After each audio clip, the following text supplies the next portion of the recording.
Price lord. ದೇವರ ಅತಿ ಪರಿಶುದ್ಧ ನಾಮಕ್ಕೆ ಸ್ತೋತ್ರವಾಗಲಿ. ಮತ್ತೊಂದು ದಿನವನ್ನು ಕಾಣುವಂತೆ ದೇವರು ನಮಗೆ ಕೃಪೆ ಮಾಡಿದ್ದಕ್ಕಾಗಿ ದೇವರಿಗೆ ಸ್ತೋತ್ರ. ಆತನು ಮಾಡಿದೆಲ್ಲ ಉಪಕಾರಗಳಿಗಾಗಿ, ಆಶೀರ್ವಾದಗಳಿಗಾಗಿ ದೇವರಿಗೆ ಸ್ತೋತ್ರವನ್ನು, ಮಹಿಮೆಯನ್ನು, ಘನತೆಯನ್ನು ಸಲ್ಲಿಸ್ತೇನೆ. ಇಂದಿನ ವೇದ ಅಧ್ಯಯನಕ್ಕಾಗಿ ಒಂದು ವಾಕ್ಯವನ್ನು ಓದಿಕೊಳ್ಳೋಣ. ಧರ್ಮೋಪದೇಶ ಕಾಂಡ 23ನೇ ಅಧ್ಯಾಯ 5ನೇ ವಾಕ್ಯ. ಆದರೂ ನಿಮ್ಮ ದೇವರಾದ ಯೆಹೋವನು ನಿಮ್ಮನ್ನು ಪ್ರೀತಿಸಿದ್ದರಿಂದ ಬಿಳಾಮನ ಮಾತಿಗೆ ಸಮ್ಮತಿಸದೆ ಅವನಿಂದ ಶಾಪವನ್ನು ನುಡಿಸದೆ ಆಶೀರ್ವಾದವನ್ನೇ ಹೇಳಿಸಿದನು. ದೇವರ ವಾಕ್ಯವನ್ನು ನಾವು ಗಮನಿಸುವಾಗ ಇಸ್ರಾಯೇಲ್ ಜನರನ್ನು ಶಪಿಸುವುದಕ್ಕಾಗಿ ಬಾಲಾಕನು ಬಿಳಾಮನನ್ನು ಕರೆಸ್ತಾನೆ. ಏಕೆಂದರೆ ಬಾಲಾಕನು ಇಸ್ರಾಯೇಲ್ ಜನರ ಕುರಿತು ಭಯಪಟ್ಟು ಅವನು ಇವ್ರನ್ನ ಶಪಿಸಿಬಿಟ್ರೆ ದೇವರ ಆಶೀರ್ವಾದ ಇವ್ರ ಮೇಲೆ ಇಲ್ಲದೇ ಇದ್ದಾಗ ಸೋಲಿಸ್ಬೋದು ಎಂಬ ಒಂದು ಯೋಚನೆಯಿಂದ ಬಿಳಾಮನಿಗೆ ಹಣ ಕೊಡ್ತೀನಿ ಎಂಬುದಾಗಿ ಹೇಳಿ ಕರೆಸ್ತಾನೆ. ಬಿಳಾಮನು ಬಾಲಾಕನ ಮಾತಿಗೆ ಒಪ್ಪಿ ಹೋಗುವಾಗ ದೇವರು ಹೇಳ್ತಾರೆ, ನಾನು ಹೇಳೋದು ಬಿಟ್ಟರೆ ನೀನೇನು ಹೇಳಬಾರ್ದು, ಅವರು ನನ್ನ ಜನರು, ನನ್ನ ಆಶೀರ್ವಾದ ಹೊಂದಿದವರು ಎಂಬುದಾಗೆಲ್ಲ ಹೇಳ್ತಾರೆ. ಇದೆಲ್ಲ ನಮಗೆ ಗೊತ್ತಿರುವಂತಹ ಒಂದು ವಿಷಯ. ಆದರೆ ನಂತರದ ಅಧ್ಯಾಯಗಳಲ್ಲಿ ನೋಡ್ತೇವೆ, ಮುಂದಿನ ಅಧ್ಯಾಯಗಳಲ್ಲಿ ಅರಣ್ಯಕಾಂಡ 23, 24 ಅಧ್ಯಾಯಗಳಲ್ಲಿ ಓದ್ತೀವಿ. ಅವನ ಆಶೀರ್ವಾದ ಮಾಡೋದಕ್ಕಾಗಿ ಶಾಪ ಹಾಕುವುದಕ್ಕಾಗಿ ಬರ್ತಾನೆ, ಅದು ಆಶೀರ್ವಾದವಾಗುತ್ತೆ. ಬಾಲಾಕನು ಬಿಳಾಮನ ಮೇಲೆ ಕೋಪಗೊಳ್ತಾನೆ. ಬಿಳಾಮನು ಹೇಳ್ತಾನೆ, ನಾನು ದೇವ್ರು ಹೇಳಿದ್ದು ಬಿಟ್ಟರೆ ಬೇರೆ ಏನು ಹೇಳೋದಿಲ್ಲ ಅಂತ ಹೇಳಿದ್ನಲ್ಲ ಅಂತ ಹೇಳ್ತಾನೆ. ಇದೆಲ್ಲ ನಮಗೆ ಸನ್ನಿವೇಶ ನಮಗೆ ಗೊತ್ತಿರುವಂತಹ ವಿಷಯವೇ. ಹೀಗೆ ಬಿಳಾಮನು ವಾಪಸ್ ತನ್ನ ಊರಿಗೆ ಹೋಗ್ಬಿಡ್ತಾನೆ.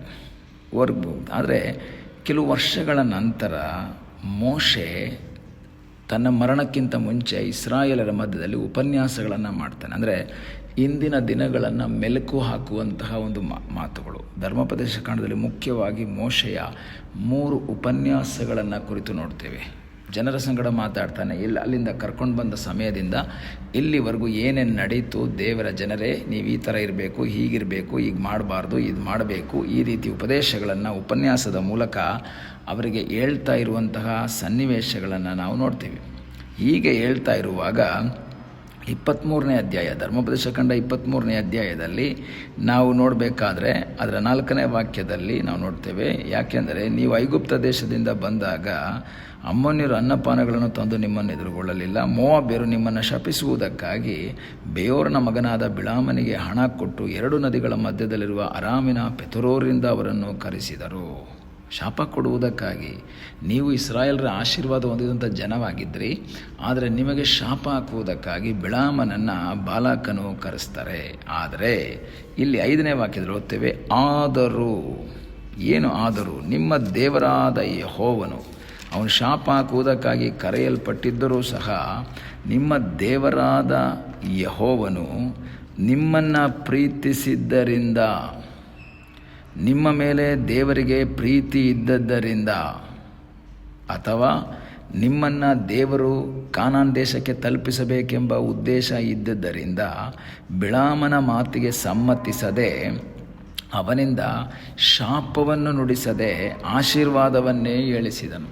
ಅವನು ಶಾಪ ಹಾಕೋದಕ್ಕಾಗಿ ಬಾಯಿ ತೆಗಿತಾನೆ, ಆದರೆ ದೇವರು ಆಶೀರ್ವಾದವನ್ನೇ ಹೇಳಿಸ್ತನು ಅಂತ ವಾಕ್ಯ ಹೇಳುತ್ತೆ. ಆದರೆ ಇಂಗ್ಲೀಷಲ್ಲಿ ಓದುವಾಗ he turned the curse into a blessing ಅಂತ ಕೊಟ್ಟಿದ್ದಾರೆ.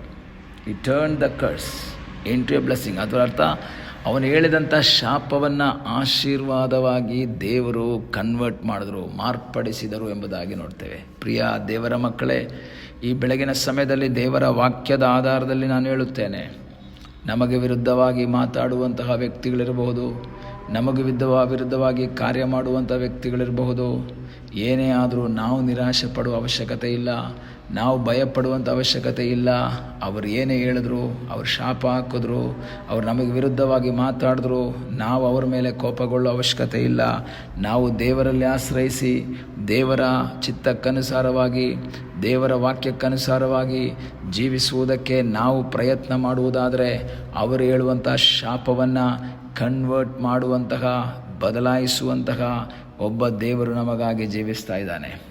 ಯೋಸೇಫನ ಸಹೋದರರು ಯೋಸೇಫನಿಗೆ ವಿರುದ್ಧವಾಗಿ ಮಾಡಿದ್ದೆಲ್ಲ ಕೇಡಾಗಿತ್ತು. ಅವನನ್ನು ಆಳುಬಾವಿಗೆ ಹಾಕಿದ್ದು, ಅವನನ್ನು ಮಾರಿದ್ದು ಎಲ್ಲವೂ ಅವನನ್ನು ನಾಶ ಮಾಡುವುದಕ್ಕಾಗಿತ್ತು. ಆದರೆ ದೇವರು ಆ ಕೇಡನ್ನೇ ಆಶೀರ್ವಾದವಾಗಿ ಮಾರ್ಪಡಿಸಿದರು.